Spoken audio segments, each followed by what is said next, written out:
Hello जी, हाय, कैसे हैं आप सब। मेरा नाम है गौरव और आप देख रहे हैं the one page YouTube channel. दोस्तों आज का वीडियो आपके लिए बहुत खास होने वाला है। क्यों होने वाला है? क्योंकि दोस्तों आज आप सीख जाएंगे कोकोपीट को कैसे यूज़ करना है, कहाँ कहाँ पर यूज़ करना है और उसको बनाते कैसे हैं। तो मैं दो मेथड आपके साथ शेयर करूँगा, तो देखना पूरा एंड तक वीडियो। कैसे आप घर पर भी बना सकते हैं और एक फैक्ट्री में वो कैसे बनता है। अच्छा, और कोकोपीट का यूज़ कहाँ पर होता है, कितने तरीके से आप उसको यूज़ कर सकते हैं, किस पॉट में उसको यूज़ करना चाहिए, सारी इन्फॉर्मेशन मैं शेयर करूँगा। चलिए वीडियो स्टार्ट करते हैं। ओके, हमारी परंपरा को आगे बढ़ाते हुए आपसे एक क्वेश्चन पूछ रहा हूँ मैं और उसका आप जवाब देना कमेंट बॉक्स के अंदर, ठीक है। तो क्वेश्चन ये है कि आप अपने गार्डनिंग में कोकोपीट का यूज़ करते हैं या नहीं, ठीक है। और अगर करते हैं तो आप वो कोकोपीट कहाँ से बाई करते हैं, ऑनलाइन ख़रीदते हैं या फिर लोकल नर्सरी से ही ख़रीद लेते हैं, ठीक है। मैं मेरा शेयर करता हूँ। मैं जनरली तो लोकल नर्सरी से ही परचेज़ करता हूँ क्योंकि इजी होता है, कन्वीनियंट होता है। बट एक बार हमने अमेज़ॉन अनबॉक्सिंग वाले वीडियो के अंदर ऑनलाइन परचेज़ करा था और हाँ, थोड़ी सी क्वालिटी का फ़र्क रहा था। अमेज़ॉन पे थोड़ा बेटर मिला था मुझे, बट दोनों तो काम एक जैसे ही करेंगे। और हाँ, कोकोपीट की ख़ास बात यह है कि अगर उसको आप यूज़ करते हैं तो चलिए मैं वीडियो में आगे बताऊँगा। दोस्तों वीडियो स्टार्ट करने से पहले आपके लिए एक लाइक टारगेट है, वो है 4000 लाइक। अगर इस वीडियो को आप 4000 लाइक देते हैं तो मुझे लगेगा हमारा कनेक्शन और ज़्यादा स्ट्रॉन्ग होता जा रहा है। आप सारे हमारे टारगेट्स पूरे कर रहे हैं, इस वीडियो के ऊपर भी पूरा करना। और आपको अगर फैक्ट्री विज़िट अच्छा लगता है तो आप कमेंट में ज़रूर बताना। मैं और ज़्यादा ऐसे अच्छे एक्सपेरिमेंट आपके लिए लाता रहूँगा। चलिए अब फाइनली वीडियो स्टार्ट करते हैं।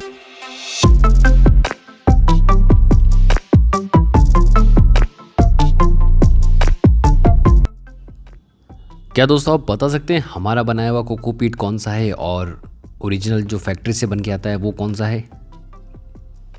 चलिए सीख लेते हैं हम घर पर कोकोपीट कैसे बना सकते हैं। घर पर कोकोपीट बनाने के लिए दोस्तों आपको एक सूखा नारियल चाहिए होगा। अब यहाँ पर आप गीला नारियल भी ले सकते हैं, बट उससे प्रॉपर तरीके से कोकोपीट शायद ही बन पाए क्योंकि हम ग्राइंडर का यूज़ करने वाले हैं और इंस्टेंट रिजल्ट चाहिए हमें। कोकोनट हस्क या फिर कोकोनट के बचे हुए हिस्से को हम ग्राइंड इजीली कर सकते हैं, बट शर्त यह है कि वो सॉफ्ट होना चाहिए। अब मैं आपको दिखा देता हूँ सॉफ्ट पार्ट क्या होता है और हार्ड पार्ट क्या होता है। और सॉफ्ट पार्ट से आपका ग्राइंडर कभी भी ख़राब नहीं होगा। तो सॉफ्ट पार्ट वो है जो आपकी कैंची या फिर आपके पास जो कटर होता है उससे इजीली कट जाए और उसके छोटे छोटे टुकड़े हो जाए, क्योंकि छोटे छोटे टुकड़े करके ही हम उसे ग्राइंड करेंगे। अब यहाँ पर आप ये देख सकते हैं ये हार्ड पार्ट है, ये कभी भी ग्राइंड नहीं होगा और आपका ग्राइंडर ख़राब हो सकता है। तो बेस्ट ऑप्शन ये है कि सॉफ्ट पार्ट आपको अलग करना है, हार्ड पार्ट को आपको अलग करना है और सॉफ्ट पार्ट के छोटे छोटे टुकड़े करना है जिससे वो ग्राइंडर में ग्राइंड हो जाए। आप दोस्तों सिर्फ एक्सपेरिमेंट लेवल पर ही इस कोकोपीट को घर पे बनाना, बाकी आप जनरली बाहर से ही परचेस करना वो ज़्यादा कन्वीनियंट रहेगा और आपके लिए इकोनॉमिकल भी रहेगा। मैं आपके साथ सिर्फ और सिर्फ ईजीएस्ट मेथड शेयर कर रहा हूँ। अब यहाँ पर हमारे पास काफ़ी सारे टुकड़े आ गए हैं, चलिए इन्हें ग्राइंड कर देते हैं। और ग्राइंडर आपको ज़्यादा देर नहीं चलाना है वरना ग्राइंडर की मोटर जल सकती है। ये थोड़े से सख्त होते हैं इसलिए ये इजीली ग्राइंड नहीं होंगे और ये बेस पर जितना भी हमने कोकोनट का छिलका रखा हुआ है सिर्फ वो ही ग्राइंड होगा और टॉप लेवल पर नहीं होने वाला है क्योंकि ये इजीली मिक्स नहीं होंगे। चलिए इसको निकाल कर देखते हैं हमारा एंड रिजल्ट क्या लेके आता है। हमारे एंड प्रोडक्ट दोस्तों दो है। यहाँ पर एक तो कोकोपीट निकलेगा और एक यहाँ पर कोकोकोरी या फिर कोकोनट के फाइबर। ये प्रोसेस दोस्तों आपको हाथों से ही करना है। आपको हल्के हल्के हाथों से कोकोनट फाइबर रिमूव करना है और उसके बाद आपका जो बचा हुआ प्रोडक्ट रहेगा वो रहेगा कोकोपीट। तो है ना कितना सुपर कूल कोकोपीट बनाना। अब दोस्तों उसको थोड़ा सा आप वॉश करके रखिए और उसके बाद आप इजीली इसे यूज़ कर सकते हैं, बट इतना सा आप कहाँ यूज़ करेंगे, इसलिए परचेज़ करना ज़्यादा बेटर रहता है। हमारे हाथ में जो कोकोपीट है दोस्तों अभी उस पर और काम करना बाकी है। चलिए फैक्ट्री विजिट करते हैं, देखते हैं ये इस स्टेज पर कैसे आया और आगे और काम कैसे होगा और लार्ज स्केल पर कोकोपीट कैसे बनता है। हेलो दोस्तों, कैसे हैं आप सब। मेरा नाम है गौरव और आप देख रहे हैं the one page YouTube channel. दोस्तों आज की वीडियो में हम देखेंगे किस तरह से कोकोपीट बनाया जाता है, वो भी बहुत ही खास तरीके से। पूरा मशीनरी वर्क होगा। तो हमारे साथ खड़े हैं शशांक जी, जिनका पूरा हम फैक्ट्री विजिट करेंगे और आगे ये पूरा डिटेल में आपके साथ शेयर करेंगे किस तरह से कौन सी मशीन वर्क करती है। तो आगे का हैंडओवर हम शशांक जी को करते हैं। हेलो एवरीवन, मेरा नाम शशांक शर्मा है और मैं वर्मिको ऑर्गेनिक्स नाम की फ़र्म का डायरेक्टर हूँ। हमारा मेन काम मैन्युफैक्चरिंग है कोकोपीट का, जो एक हेल्दी ग्रोइंग मीडिया होता है प्लांट के लिए, और अदर प्रोडक्ट्स हमारे हैं कुछ ऑर्गेनिक फर्टिलाइजर जैसे वर्मी कंपोस्ट। सो आप देखेंगे ये है कोकोपीट का final product. This is a 5 kilo block cocopeat का जो ड्राई होकर कंप्रेस होकर बनता है, and this is an excellent plant growing media. और चलिए अब देखते हैं कि ये बनता कैसे है। कोकोपीट बनाने का रॉ मटेरियल है वेस्ट नारियल, टेंडर कोकोनट जिसको हम बोलते हैं, हरे नारियल, जो आपको किसी भी ठेले वाले के पास या घर से फेंके हुए कहीं भी मिल जाएंगे। ये आप कलेक्ट कराइए, ये इसका मेन रॉ मटेरियल है। सबसे फर्स्ट मशीनरी है कोकोपीट बनाने के लिए, इसको कहते हैं हम लोग कोकोनट डिकॉर्टिकेटर। एक्चुअली इस मशीन में क्या होता है, ये हमारे नारियल को क्रश करती है और एक तरफ से आप देखेंगे यहाँ से निकलता है कोकोपीट। ये रॉ कोकोपीट है, कच्चा। इसको अभी हम लोग छानेंगे, प्रोसेस करेंगे, वॉश करेंगे, ड्राई करेंगे, वो बात का प्रोसेस है। बट नारियल को फर्स्ट प्रोसेस ये है, आपके नारियल के अंदर का जो हस्क है, जो फाइबर को पकड़ के रखता है, वो कोकोपीट होता है और वो यहाँ से निकलता है। इस मशीन की दूसरी तरफ से निकलता है फाइबर। ये होता है फाइबर। ये फाइबर अंदर कोकोपीट को पकड़ के रखता है नारियल के अंदर। इसके भी बहुत सारे यूजेस हैं, जैसे रस्सी बनती है, पॉट्स बनते हैं।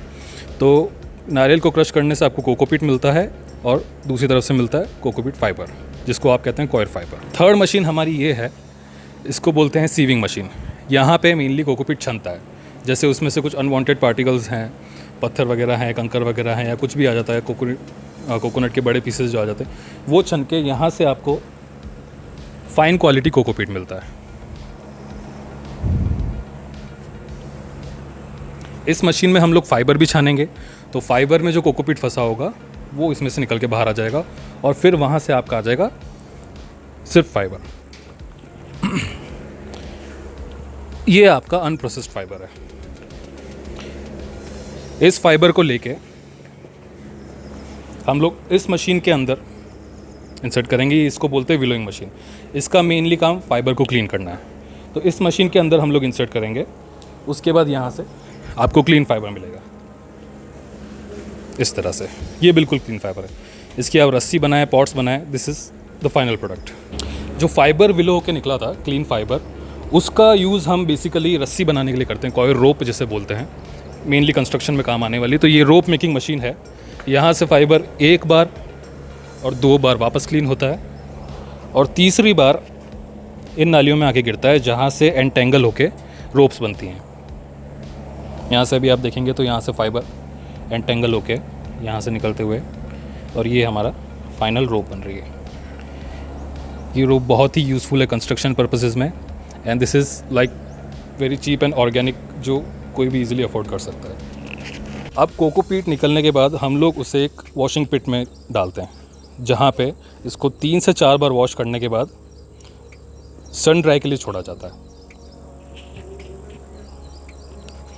और ये जैसे आप देखिए फ्लैट एरिया है, आपको कोकोपीट सुखाने के लिए सन ड्राई लगेगा, फ्लैट सरफेस लगेगा, जहाँ पे आपका मॉइस्चर पकड़ा नहीं रहे। मॉइस्चर सन ड्राई में पूरा इवापोरेट हो जाना चाहिए, सूख जाना चाहिए, तभी आपके पास जो ऑलमोस्ट 0% वाला कोकोपीट बनेगा, उसी से आप लोग वो ब्लॉक बना पाएंगे जो हमने स्टार्ट में देखा था, cocopeat 5 kilo block. Cocopeat wash करने के बाद हम लोग यहाँ से एक लोडर यूज़ करते हैं। लोडर के बकेट में कोकोपीट को भर के, वेट कोकोपीट, जिसमें अभी आप मान लीजिए 80 से 90% मॉइस्चर होगा, जो फ्रेशली वॉश हुआ है, वो यहाँ से उठा के हम लोग फ्लैट सरफेस पे ले जाते हैं।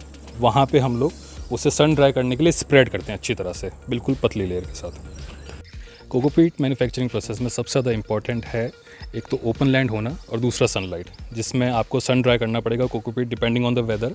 3 से 4 दिन तक आपको 0% मॉइस्चर अचीव करने के लिए उसे ड्राई करना पड़ेगा और बार बार हिलाते रहना पड़ेगा, नीचे वाला कोकोपीट ऊपर, ऊपर वाला नीचे, तब आपको जाके अटेन होगा एक 0% मॉइस्चर कोकोपीट में।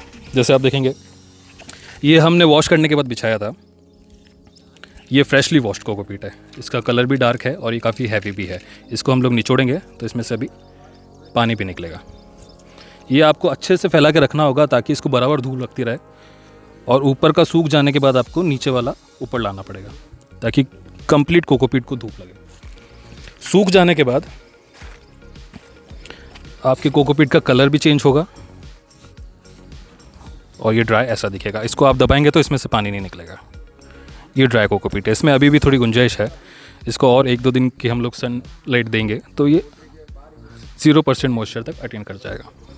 बारिश के सीज़न में you need to be very careful. बारिश में आपको सनलाइट वैसे ही मुश्किल से मिलेगी, बट उसके लिए आपको प्रिपरेशन ये करनी पड़ेगी कि आपको इस तरह के त्रिपाल हैंडी रखने पड़ेंगे। जैसे ही बारिश होती है या थोड़े भी छींटे पड़ते हैं तो आप अपने कोकोपीट को ढक दीजिए और लाके शेड में रख दीजिए, जैसे अभी हमने कर रखा है।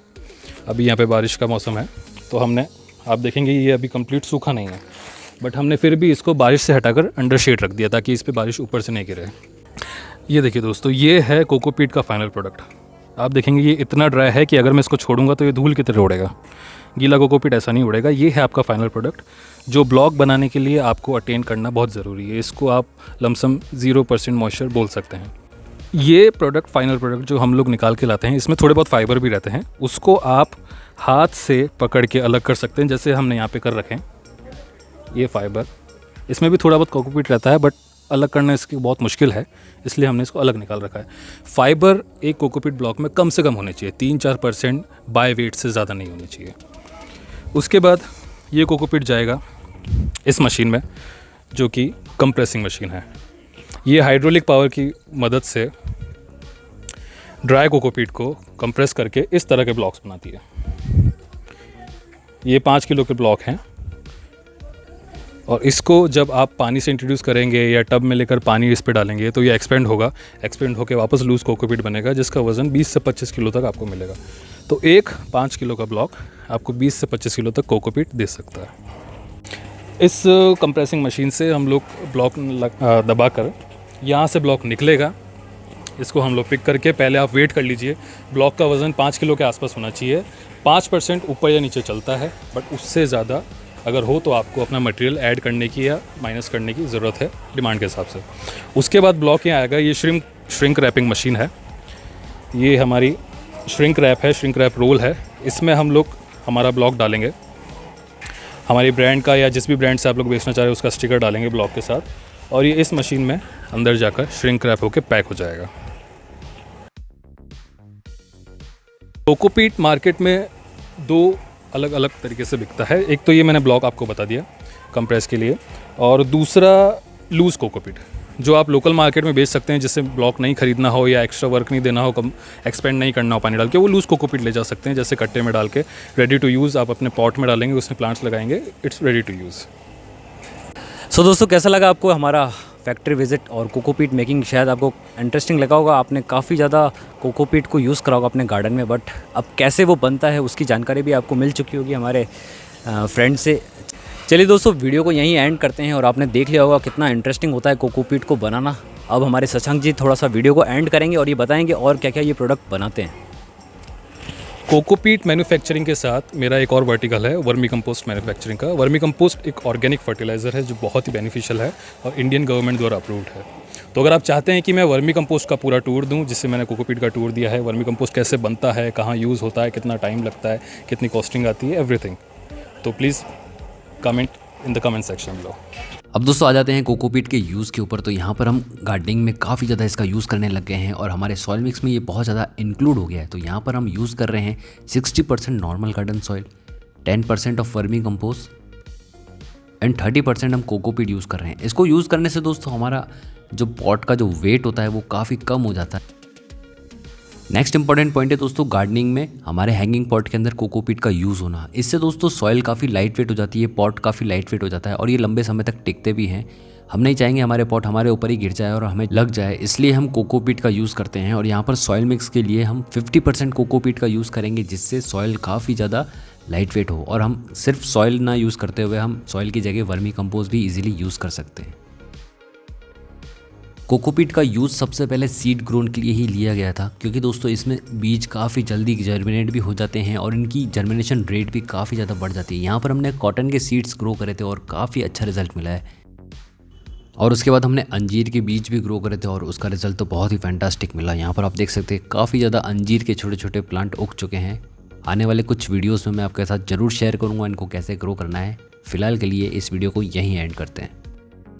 होप कि दोस्तों ये वीडियो देख के आपको काफ़ी ज़्यादा एजुकेशन मिली होगी, और अगर आपको काफ़ी अच्छे तरीके से समझ में आ गया है तो प्लीज़ इस वीडियो को लाइक करना और हमसे जुड़ने के लिए इस चैनल को सब्सक्राइब जरूर करना। Thank you.